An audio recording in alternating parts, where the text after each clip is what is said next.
Vous écoutez XTEM Moto Live. Et nous continuons notre voyage dans l'univers du casque avec Cyril, un motard marseillais qui aime Schubert et Arai. Explication. Mon premier casque quand j'ai commencé la moto, Oui. ça a été vraiment un achat plutôt, on va dire, visuel que technique en fait. Je suis parti sur un casque, déjà, il y a aussi le prix, parce que je voulais m'acheter un casque réplica mais c'était pas possible à l'époque. Donc je suis parti sur un casque, un VMAR, c'est une marque qui n'existe plus, mais je l'ai pas gardé longtemps, j'ai gardé deux mois. Il me faisait mal au front, donc j'ai été mal conseillé, mais en fait si tu veux, à monter il me faisait vraiment mal au front. Donc après j'ai racheté un Nitro Racing, c'est une bonne marque, Okay. une bonne marque, et je l'ai gardé pendant un petit moment comme celui-là. Alors toi, quels sont tes critères pour choisir un casque ? Alors pour moi les critères, déjà j'aime pas les casques à double écran. Je trouve que ça alourdit le casque. Je préfère les casques Racing. Donc c'est vrai que c'est des casques qui font quand même pas mal de bruit, mais je préfère ça, la légèreté au bruit.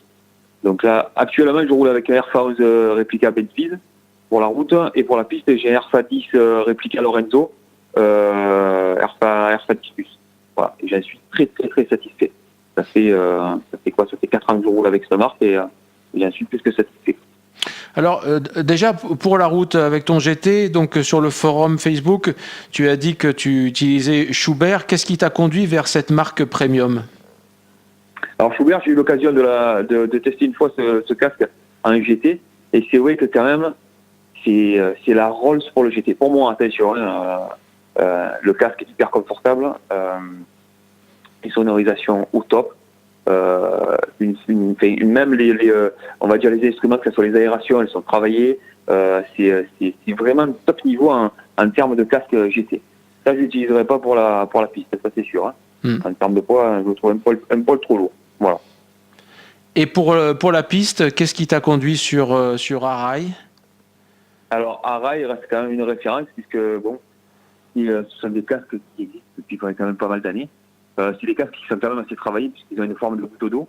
Donc c'est vrai que quand tu passes un Arai, tu as vraiment l'impression qu'il te comprime la tête, puisque le bas du casque il est resserré. Mais une fois que tu l'as vraiment mis sur la tête, c'est un casque qui est très confortable pour un raceur, quoi.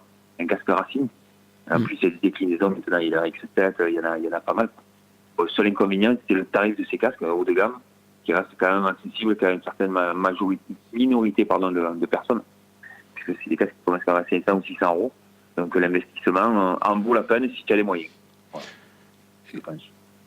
Est-ce que tu te fais influencer par l'esthétique ? Alors la réponse est oui, mais jusqu'où tu fais le compromis avec... Alors, jusqu'où écoute, j'ai choisi AJC aussi parce que j'adore Ben Spies comme pilote, donc je suis parti sur j'ai pas pu m'acheter le premier Ben Spies, je voulais le collector avec l'étoile, le fond de l'étoile rouge sur le dessus, là, étoile blanche et fond rouge.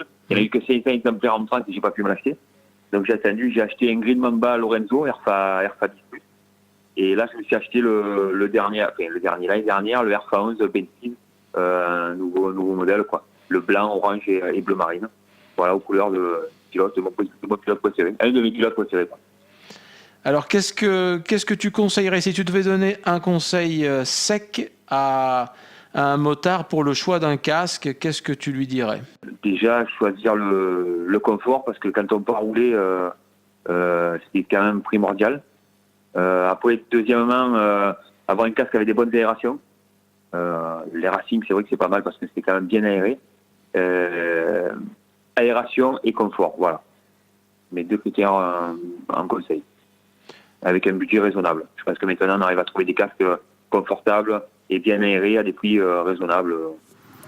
Merci à tous d'avoir écouté le podcast XTEM Moto Live. Vous pouvez vous abonner sur SoundCloud, Deezer ou iTunes. À la semaine prochaine.